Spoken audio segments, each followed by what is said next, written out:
अक्सर एक बात कहते हैं कि साधु के परिधान होना एक बात है, लेकिन उस परिधान में उस व्यक्ति के साधुत्व के रंग में होना ये बिल्कुल दूसरी बात है।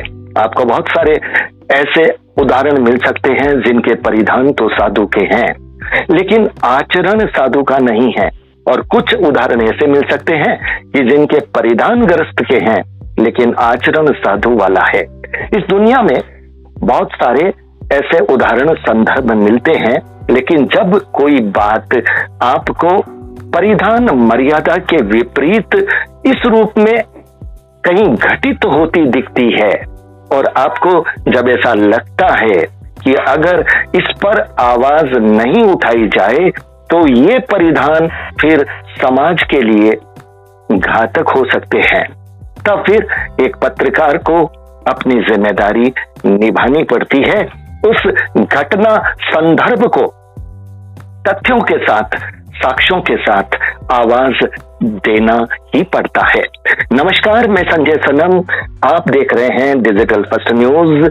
आज का वीडियो खास है आध्यात्मिक पृष्ठभूमि, और आध्यात्मिक पृष्ठभूमि में पर्दाफाश है ऐसी मनगढ़ंत मर्यादाओं का, पाखंडों का, जिसमें कहा कुछ जाता है और किया कुछ जाता है। ये आरोप मेरे नहीं है, ये आरोप उन्हीं के हैं जिन्होंने बहुत करीब से उस व्यक्ति को देखा है, समझा है, जाना है, मित्रता की डोर से जो बंधे रहे हैं, आवाज देने पर जो उनके साथ आए हैं, लेकिन जैसे ही काम निकल गया फिर आपकी जरूरत नहीं रही। उनके साथ भी कुछ ऐसा ही हुआ है। आज बात करेंगे मुनि भूपेंद्र कुमार जी की, और भूपेंद्र कुमार जी पर कुछ आरोप लग रहे हैं। आरोप ये है कि साधना साधना साधना की रट लगाने वाले, साधु के परिधान में रहने वाले साधना तप आचरण करने का तो समय ही नहीं निकाल पाते, ये तो दौलत की साधना करने में लगे हैं। दूसरा आरोप उन पर यह लग रहा है कि तप की बात आती है, तपस्या की बात आती है, अन्न कितने ही वर्षों तक न खाने की बात आती है, सुनने में बहुत अच्छा लगता है, सुनते ही श्रद्धा उमड़ती है, लेकिन उनके साथ रहने वाले, उनके पास रहने वाले, उनके जानने वाले लोग जब ये कहते हैं कि रात को ये वो ही खाते हुए दिखते हैं, तब फिर सवाल उठना लाजिम होता है। तीसरा आरोप अपनी व्यवस्थाओं को बनाने के लिए, अपने पास कोई अपना ये कह सकते हैं कि सहयोगी रखने के लिए जो टारगेट करते हैं संघ को, और पता नहीं कोई प्रलोभन देते हैं, कोई आश्वासन देते हैं, और जब व्यक्ति आ जाता है तो फिर उसको धोखा भी दे देते हैं।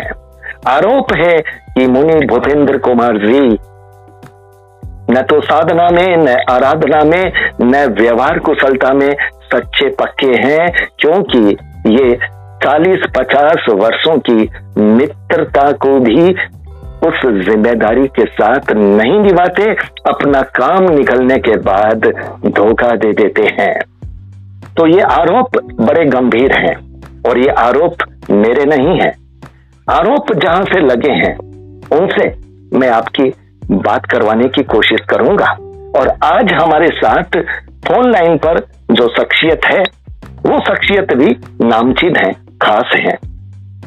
आध्यात्मिक पृष्ठभूमि में जिनको ये कहा जा सकता है कि 3 दशक तक जो तेरापंथ धर्म संघ में अपनी निष्ठा के साथ रहे हैं, और उसके बाद स्वास्थ्य कारणों से, इलाज के उन कतिपय कारणों की वजह से जो संघ की व्यवस्था से बाहर किए गए थे, लेकिन उसके बाद भी इतने वर्षों तक अलग रहने में भी जिन्होंने अपना आश्रम नहीं बनाया, चाहते थे तो बना सकते थे, लेकिन इन्होंने जीवन का ध्येय समझा, आराधना का, साधना का, तप का, जप का, और ये पूरे भारत में जगह जगह जंगल, पहाड़, नदी, गुफा वहां पर विचरण करते रहते हैं और अपने मंत्र जाप को प्रबल पुष्ट करते हैं, और जब उस मंत्र जाप की सामाजिक क्षेत्र में आवश्यकता पड़ती है तो फिर लोगों को लाभान्वित भी करते हैं।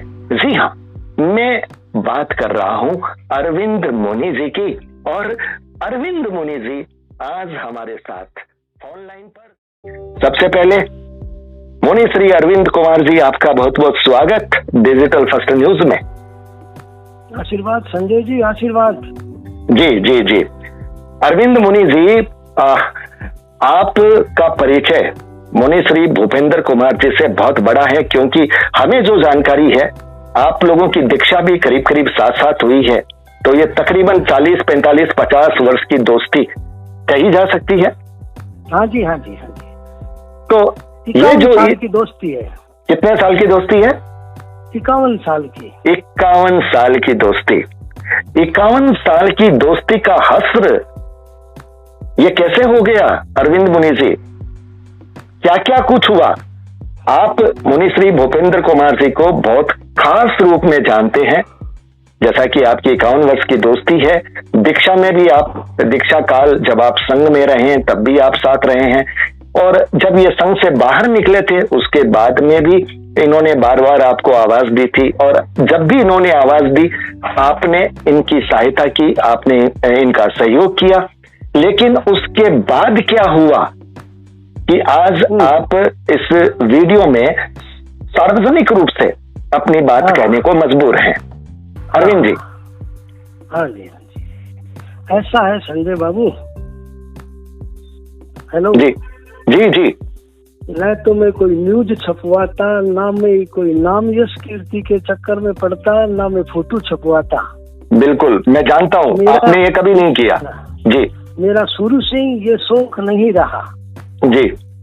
और आचार्य तुलसी जो मेरे परम पूजनीय वंदनीय गुरु हैं, जी, उनकी श्रद्धा शुरू से रही, आज भी है और आगे भी रहेगी। जी। अभी आपने जो प्रसंग चलाया मुनि भूपेंद्र कुमार जी का, जी, तो स्कूल से साथ रहे हैं। जी। स्कूल की दोस्ती है, फिर दीक्षित भी साथ हुए। जी। और आज तक करीब करीब 51 वर्ष हो गए हमारी मित्रता को। जी। मैंने मित्र धर्म निभाने में कोई 1% भी कमी नहीं रखी। जी। और मैंने जितनी ईमानदारी से मित्रता निभाई, जी, उसका परिणाम आज ये मिला, इन्होंने 1 मिनट में हमारी दोस्ती तोड़ दी। जी। मुझे तो एक बार तो मन में आया कि भूपेंद्र मुनि ने ना तो कभी मेरे से लड़ाई की, ना कभी झगड़ा किया। जी। और अभी हम 5 महीनों से, जी, उड़ीसा में, पश्चिम उड़ीसा में साथ साथ रहे। जी। और मैं तो अपनी यात्रा और साधना में लगा हुआ था। इन्होंने बार बार फोन करके, बार बार आग्रह करके और उड़ीसा मुझे बुला लिया। इससे पहले आपको संबोधि वाले में भी जो वो ऐसी बात आई थी? इससे पहले ऐसे और भी प्रसंग आए। जी। और सबसे भयानक प्रसंग आया संबोधि का, जब इनको विजय कुमार बोथरा जी ने संबोधि से निकाल दिया। जी।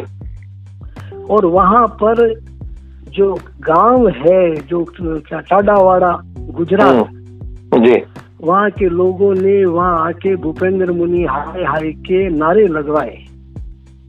जब नारे लगाए, जब इनको लगा कि मुझे मारेगा, जब वहाँ से भागे और गोमती चौराहे पे जाके किसी होटल में 5-7 दिन तक रहना पड़ा। जी। तो उस समय भी इन्होंने मेरे को तुरंत फोन किया, देखो मेरे साथ ऐसा हो गया है, मैंने संबोधि के विकास में करीब करीब 80 लाख रुपए का खर्च किया। इन्होंने किया रूप। हाँ, ये जो मुझे बताते हैं वही आपको सुना रहा हूँ। बिल्कुल। तब अरविंद मुनि जी, एक बात ये आती है कि तब तो ये संघीय व्यवस्थाओं में जब थे तब से इन्होंने रुपए बनाने शुरू कर दिए थे। इन्होंने तो फिर वहां से भी विश्वासघात किया। हाँ, इतने दिन तक तो दोस्ती में रहे तो मैं डायरेक्ट बाहर कभी कुछ नहीं बोला, लेकिन दोस्त का मतलब है दोषों को निकाल दे, वो सच्चा मित्र होता है। क्या बात कही आपने, बहुत शानदार बात जी। और मैंने दोस्ती निभाते हुए इन्हें कई बार रोका। सबसे पहले जब रोका जी, जब इन्होंने संघ से अलग होकर के संगपति और गुरुओं की निंदा में खूब लेख लिखे, तो तब आपने इनको रोका कि आप ऐसा मत करो? रोका भी, मैंने इतना तक कह दिया, देखो तुम जो काम कर रहे हो वो हमारी दोस्ती भी जा सकती है, क्योंकि मैं ऐसे व्यक्ति का साथ नहीं देता जी। जिस खानदान से हूँ, मेरे खून में ये संस्कार है कि ना हम संघ की निंदा करते, ना निंदा सुनते, निंदा करने वाले का समर्थन भी नहीं करते। जी जी जी जी। इनको इतना समझाया, पर मैं शुरू से जानता हूँ ना इनका नेचर, एक तो ईर्ष्या और अहंकार का रहा है जी। इनकी प्रकृति शुरू से जिद की प्रकृति रही है जी। और संघ में भी आचार्य तुलसी कई बार कहते थे, ये भूपेंद्र कभी सच बोलना सीखा ही नहीं। क्या बात है, मतलब तुलसी जी भी इनको ये इस रूप में कहते थे? ऐसा ना कि ऐसे तो पूरा संघ जानता है इनकी जो तरह की प्रवृत्तियां रही है।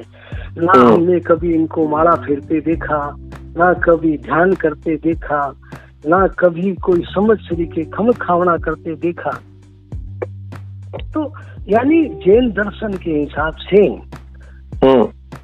जो सम्यक दर्शन एक श्रावक में होना चाहिए, साधु में तो और भी ज्यादा होना चाहिए। बिल्कुल। तो सम्यक दर्शन से पूरी तरह से गिरते गिरते आज तो इतने गिर गए कि ये कोई आदमी सोच नहीं सकता कि जैन साधु के भेष में साधु की मर्यादाओं से इतना नीचे गिर सकता है जहाँ इंसानियत भी शर्मसार होती है। क्या बात कह दी आपने। हाँ। आपने इन दिनों में इनको समझाने का, बुझाने का, आप जब इतने साथ रहे, आपने बहुत ज्यादा प्रयास किया, रोका टोकी की, और मुझे लगता है ये उसी का नतीजा है कि उनको आपका साथ अच्छा नहीं लगा। बिल्कुल संजय जी, ये उसी का नतीजा है कि 51 साल की दोस्ती 1 मिनट में तोड़ दी। हुआ क्या था? सब काम करवा लिए, सब समय समय पर सब काम करवाए मेरे से। इनको ये अच्छी तरह से पता था कि भारतीय प्रशासनिक सेवा में जो लोग हैं जी, सरकारी गैर सरकारी जो लोग उच्च पदों पर हैं जी, तो उनसे मेरा संपर्क रहा। मैं स्ट्रेस मैनेजमेंट के शिविर लगाता हूँ, तो इस नाते गुरु कृपा से, माता पद्मावती मेरे इष्ट हैं, उनकी कृपा से ये काम होता चला गया। तो देश की सेवा का पुण्य और पवित्र कार्य जितना मैं कर सकता मैं कर रहा हूँ। इस बीच में इनके ऐसे कई काम पड़े तो वो काम मैंने करवा दिए जी। और माता जी की कृपा से इनके अभी वर्तमान में जो कांटाबाजी जिला बलांगीर पश्चिम उड़ीसा में ये जो हनुमान जी पूर्णासर बालाजी महाराज का जो मंदिर बना रहे हैं जी, उसके लिए भी इन्होंने मेरे से यही आग्रह कहा, भाई देखो मैं तो इतना पढ़ा लिखा हूँ नहीं, और तुम बहुत पढ़े लिखे हो, विद्वान साधु हो, तुम मेरे दोस्त हो, मेरा सहयोग तो करना आज तक किया है, अब भी तुम करोगे। जब मैं यहाँ आ गया तो मुझे इतना कह दिया, हालांकि आने से पहले भी कहा 4-4 गाड़ियां साथ चलेगी, मेरे पास इतना पैसा है, इतना सुंदर मंदिर बनाया है, हम उम्र भर साथ रहेंगे और तुम्हारी साधना में जो कहोगे वो सहयोग करूंगा। क्या बात है। आपको भी एक दोस्त का दोस्ती भरा आश्वासन था।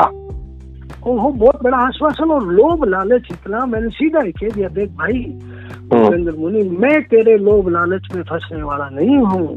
तुमने कितने साधुओं को फंसाया, कितनों के साथ धोखा किया। अभी अभी की घटना जो डॉक्टर विमलेश मुनि की जो घटना हुई, 25, मुझे सबसे ज्यादा दुख हुआ, 25 साल तक विमलेश मुनि संघ में थे जी। उनको ऐसा भाई, उनको ऐसा लोभ लालच दे के, बहला के, फुसला के उनको भी बुला लिया यहाँ जी। हम तीनों साधु, अभी मेरे को तो 5 महीने हो गए, हम दोनों साथ में रहे और विमलेश मुनि वो भी करीब करीब 3-4 महीने हो गए। हम तीनों साधु खूब अच्छी तरह से रहे, आपस में कोई बोलाचाली हुई नहीं। लेकिन जब ये ऐसी घटना हम दोनों के साथ हुई, हमारे खिलाफ इन्होंने एक लेख लिखा। आप मतलब मोटी बात थी, आप तीनों साथ में थे और उसके बाद भी इन्होंने आप लोगों के लिए व्हाट्सएप सोशल मीडिया में कुछ लिख दिया। हाँ, ऐसा निंदा हुई उसकी। लोगों ने हमसे कहा, महाराज आप तो कहते हो दोस्त दोस्त की दोस्त, ऐसा होता है क्या? देखो आपके साथ क्या किया, कितना लेख लिखा। तब हम दोनों विमलेश मुनि और मैं दोनों ने बात की, रे भाई ये क्या हो गया? तो विमलेश मुनि बोला, देखो मेरे साथ ऐसा धोखा किया, ऐसा कोई धोखा कर नहीं सकता साधु के भेष में जी। तो वो तो फिर यहाँ से चले गए।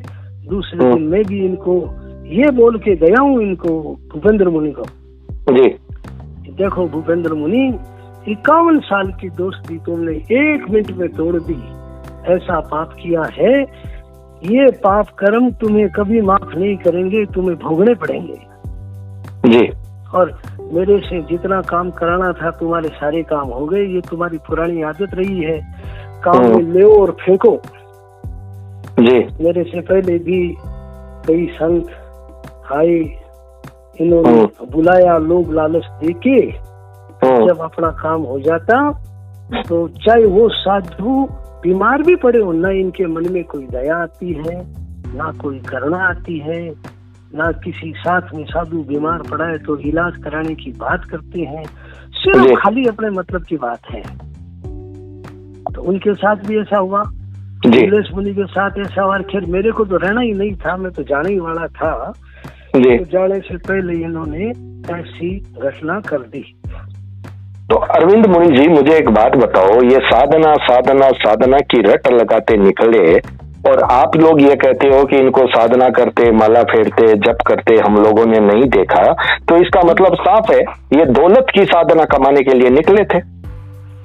ऐसा है ना कि ना तो कभी अपने गुरु आचार्य तुलसी का नाम लेते हैं, ना कोई संघ का एहसान और उपकार मानते हैं जी। और किसी ने भी थोड़ा बहुत इन्हें पढ़ाया लिखाया, उनका भी कोई उपकार नहीं। उपकार तो कभी किसी का मानते ही नहीं है। अब रही बात कि पैसा इकट्ठा करने का सबसे बड़ा हथियार इन्होंने अपनाया, वो है साधना का जी। अब पैसा इकट्ठा हो जाएगा, मैं ऐसे रहूंगा और लोगों को मैं अब सब बात कहना थोड़ा अच्छा नहीं लगेगा, क्योंकि मैं भी संत की मर्यादा में हूँ, तो मैं कोई प्रकार की आलोचना निंदा में नहीं जाना चाहता। लेकिन मैं आपसे बात इसलिए कर रहा हूँ, मेरे मन में अभी ये विचार है और ये विचार हमेशा रहा है जी। और अब मैं सबसे कहना चाहता हूँ, जो हमारे, मैं तो पहले भी तेरापंथी था, आज भी तेरापंथी हूँ और जीवन के अंतिम सांस तक मैं तो तेरापंथी साधु के रूप में ही रहूंगा जी। मैं बोल इसलिए रहा हूँ, सुना इसलिए रहा हूँ कि इतना बड़ा समाज है, इतना बड़ा तेरापंथ संघ है, ये पहले भी ऐसा किया और अभी वर्तमान में इन्होंने ऐसा हथकंडा अपना लिया है कि पैसे की ताकत पर और प्रलोभन और आकर्षण ऐसे ऐसे झूठे वादे करके संघ से साधुओं को तोड़ना, मैं समझूं साधु के जीवन में इससे बड़ा कोई पाप हो नहीं सकता। इसलिए मेरा सबसे निवेदन है, जितने भी खास करके तेरापंथ धर्म संघ के साधु सती हैं, इनके बहकावे में ना आए, इनके लोभ लालच में ना आए। और हम जब साथ में थे, जब ये कई बार कहते थे मैं तो किसी भी साधु को मेरे पैसे की ताकत से ला सकता हूँ, तेरापंथ धर्म संघ से 2 दिन में तोड़ के ला सकता हूँ। ओ, ये बात कहते थे? हाँ, इन्होंने कई बार कही है, बोले मैं लाऊंगा, इनकी योजना बनी हुई है कि मैं 10 साधु लाऊंगा। अच्छा, ये 10 साधु अपने नीचे रखना चाहते हैं आचार्य, क्योंकि ये स्वयं घोषित आचार्य हैं, स्वयं भू घोषित आचार्य हैं। अब आचार्य की तो बात ऐसी है ना कि किसी व्यक्ति को 11,000 रुपए दिए, उससे आचार्य का पद लिया और ये स्व घोषित आचार्य है। बाकी आचार्य पद तो फिर बहुत आगे की बात होती है, जहाँ पर साधुता भी सिसकती है, वहाँ इसे आचार्य कहना, संत कहना भी उचित नहीं समझता मैं। और मैं तो के श्रावक श्राविकाओं से, साधु संतों से, सबसे यही सलाह दूंगा कि इनके झूठे वादों में, इनके आकर्षण में, लोभ में किसी प्रकार ना फंसे, और अगर फंस गए तो जैसे और साधुओं की हालत इन्होंने की वैसी उनके साथ उससे भी बुरी होगी। ये बहुत बड़ा सवाल आप ये बिल्कुल एक नसीहत के रूप में आप दे रहे हैं, आप अलर्ट कर रहे हैं तेरापंथ धर्म संघ की व्यवस्था करने वाले लोगों को भी, और जो साधु समाज है, क्योंकि हो सकता है कि कोई अभी उनके टारगेट में भी होगा। है जी जी जी। ये जो उनमें जो बार बार पहला नाम लेते हैं पद्म मुनि, चलिए आपने तो नाम भी बता दिया, तो ये एक बहुत बड़ा मैसेज बन के जा रहा है कि अरविंद मुनि जी आज हमारे साथ बोल रहे हैं, तो वो सिर्फ इसलिए बोल रहे हैं कि वो एक मैसेज देना चाहते हैं कि इनकी मनसा ये बहुत अच्छी मनसा नहीं है।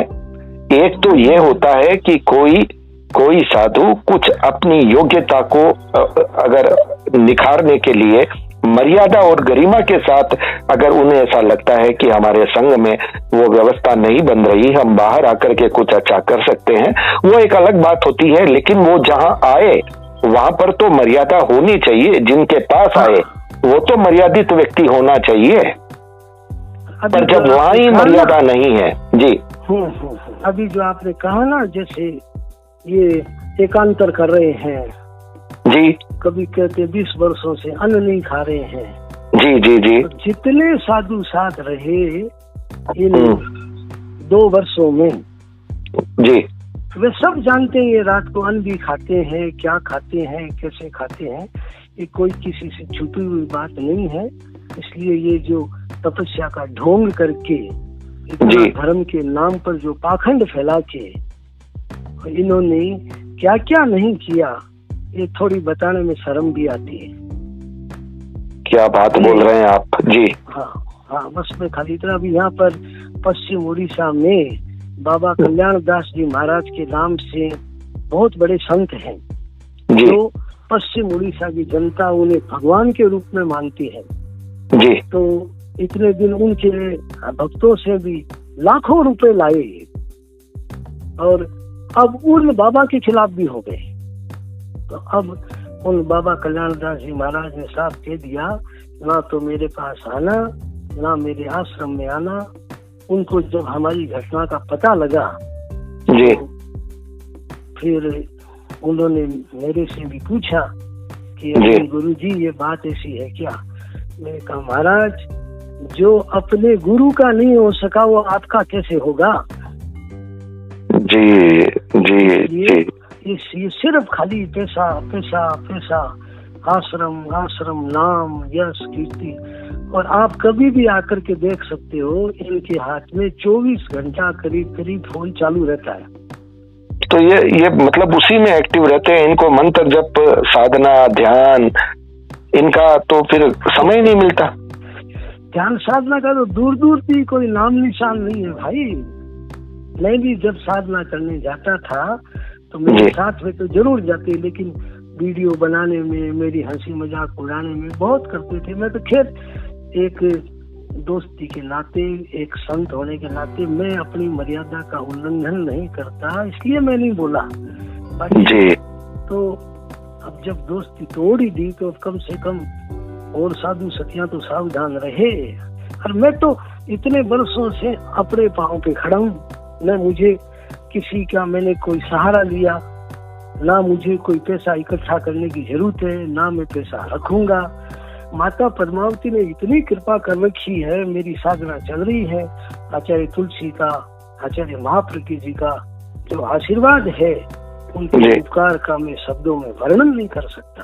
और जो गुरु के उपकार तो नहीं मानता ना, हमारे शास्त्रों में लिखा है उसकी गति नरक के अलावा कुछ नहीं होती है।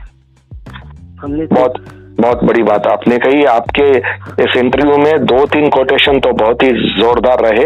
वो दोस्त क्या जो दोस्त ने मिटा दे, जो आपके दोस्त मिटा दे वो ही आपका दोस्त है। और आपने दोस्त मिटाने की कोशिश की तो उन्होंने आपकी दोस्ती ही मिटा दी। अब हमारे साथ में धनंजय मुनि भी थे जी, उनको भी जबरदस्ती आचार्य की चादर उड़ाई, उन्होंने बहुत विरोध किया। धनंजय मुनि बोले अरे भूपेंद्र मुनि ये साधुता के लायक नहीं है ये सब बातें। तो जब धनंजय मुनि ने भी थोड़ी सी इनकी इस तरह की बातें उनको थोड़ी बहुत छोटी मोटी शिक्षा दी और कहा ऐसी गलतियां अपन साधु जीवन में ना करे, तो उनसे भी तोड़ लिया इन्होंने। ये अब उनसे भी बात नहीं करते जो इन्हें अच्छी सलाह दे, जो कोई अच्छा मिले वो इन्हें खारा लगता है, और जो लोग अच्छे नहीं हैं उनसे इनको प्यार है।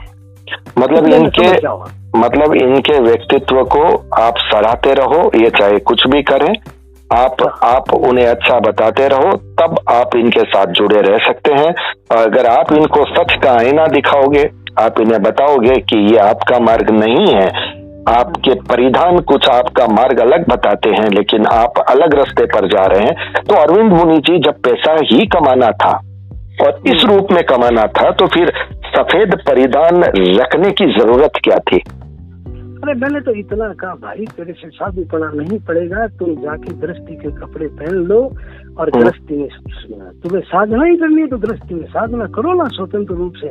साधुता लज्जित हो, संघ की हम जिस संघ से आए उस संघ की गरिमा को ठेस पहुंचे और उस देश में रह करके ऐसे काम करे, वो हमें कभी नहीं करना चाहिए। बहुत बड़ा पाप है ये, बहुत बड़ा पाप।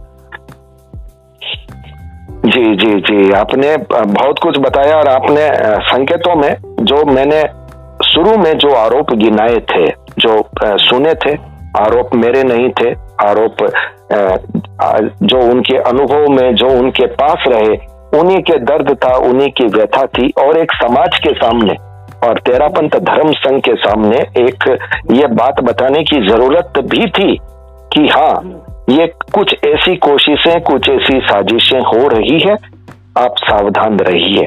तो कहीं न कहीं जी मैं तो सभी साधु सती का, चाहे वो तेरापंथी हो, नॉन तेरापंथी हो, सब अपने लिए आदरणीय, पूजनीय, सम्माननीय मानता हूँ। आचार्य तुलसी के संस्कार बचपन से ऐसे रहे कि छोटे बच्चे की भी इंसल्ट नहीं करना, करो तो सम्मान करो, और कोई साधु के वेश में है उसके खिलाफ बोलना, उसकी निंदा करना, ये तो महानरकों में भोगने जैसे कर्मों के बंधन है।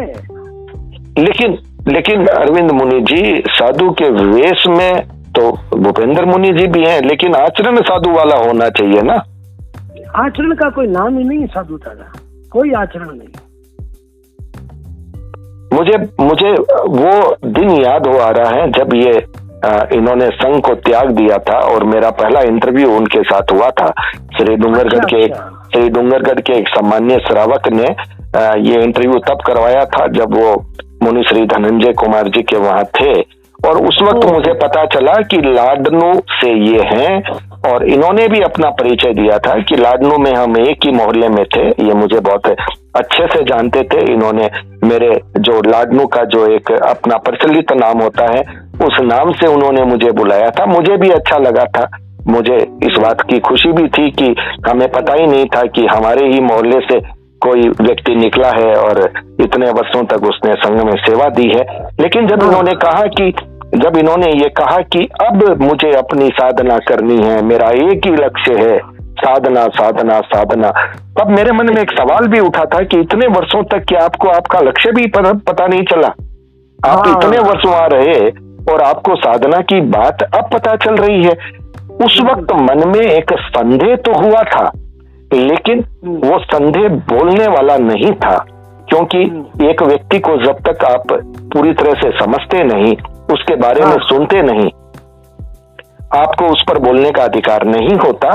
लेकिन फिर धीरे धीरे जैसे जैसे मैं उनकी पोस्ट देखता रहा और उनकी क्रियाविधि समझता रहा, तब मुझे ऐसा लगा कि ये साधना की बात जो कही जा रही है वो धर्म वाली साधना नहीं है, ये दौलत वाली साधना है। और शायद अब ऐसा लग रहा है कि मुनि श्री भूपेंद्र कुमार जी दौलत की इस साधना के लिए ही संघ से निकले थे।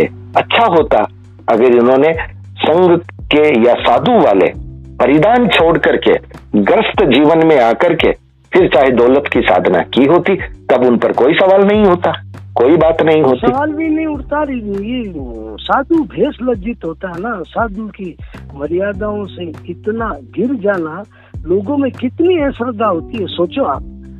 मोटी बात यहाँ पर पूरे ये है, उड़ीसा में इतना विरोध है इनका, बहुत विरोध है।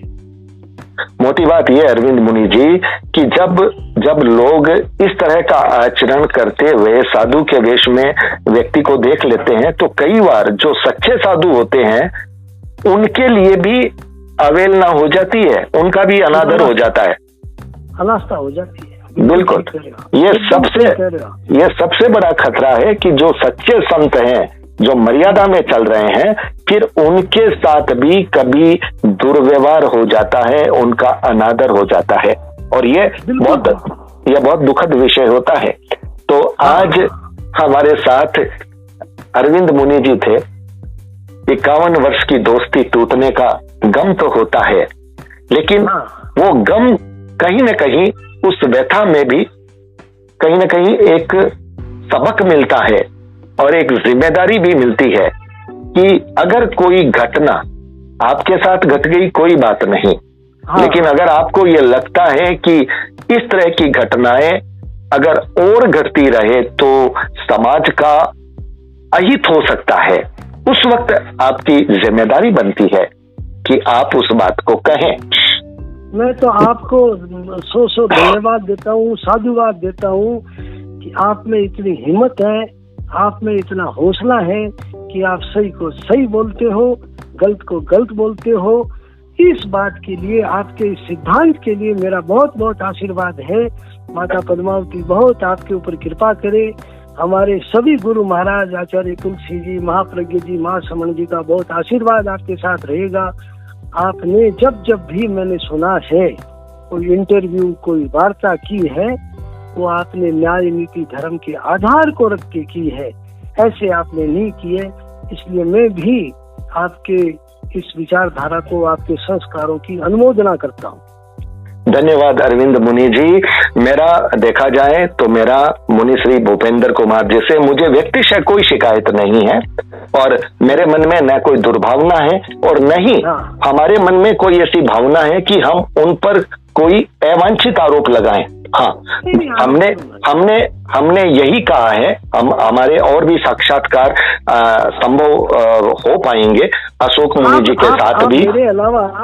मेरे अलावा जो साधु रहे हैं ना इनके साथ जी, वो सब मेरे से और ज्यादा अच्छी तरह बता देंगे। मैं तो खुल के बोलने में संकोच कर रहा हूँ, बाकी साधु तो इतना खुला बता देंगे ये क्या क्या करते हैं। अरे साधना का तो नाम निशान ही नहीं है यार, वो तो कोई बात ही नहीं है।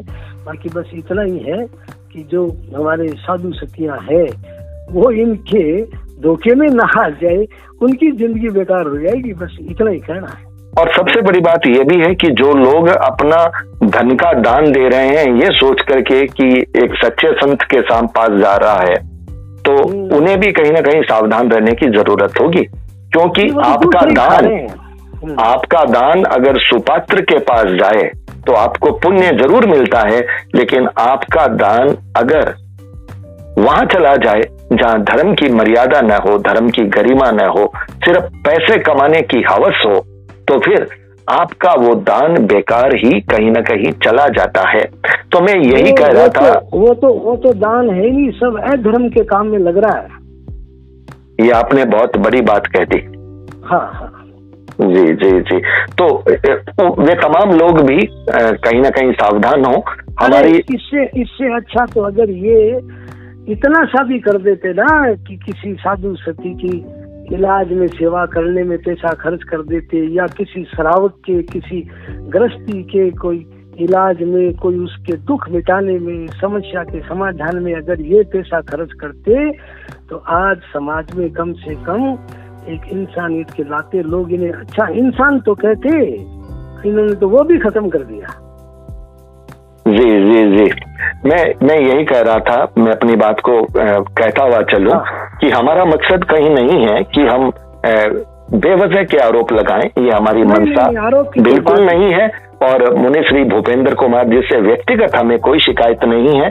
हाँ, मुनि श्री भूपेंद्र कुमार जी भी अगर अपनी बात सवालों के जवाब में बोलना चाहें तो उनका स्वागत है। वो हमारे व्हाट्सएप पर अपना मैसेज दें, हम उनसे भी खुली बात करेंगे, उनके जवाब को लेंगे, हमारे सवाल होंगे। हमारा मकसद सिर्फ इतना है। हमारे जितने भी अतिथि जो मुनि जी हैं, हमने उनसे अभी नाम आएंगे, अशोक मुनि जी का भी आएगा, विमलेश मुनि जी का भी आएगा, उनकी बात भी हम आप तक पहुंचाने की कोशिश करेंगे। हमने सिर्फ एक ही बात कही है कि जो तथ्य हो, जो सत्य हो, सिर्फ वही कहा जाए। और चूंकि ये सब हम कोशिश कर रहे हैं, उनसे हमारी अनौपचारिक बात हुई है, लेकिन वो कहीं ना कहीं संकोच कर रहे हैं। ये जो नाम लिए, ये सब साधु इनके साथ रहे हैं, इन्होंने बुलाया है, और फिर किस तरह से धोखा देके वो लोग, उनके साथ जो धोखा किया, फिर वो लोग इनको छोड़ के चले गए।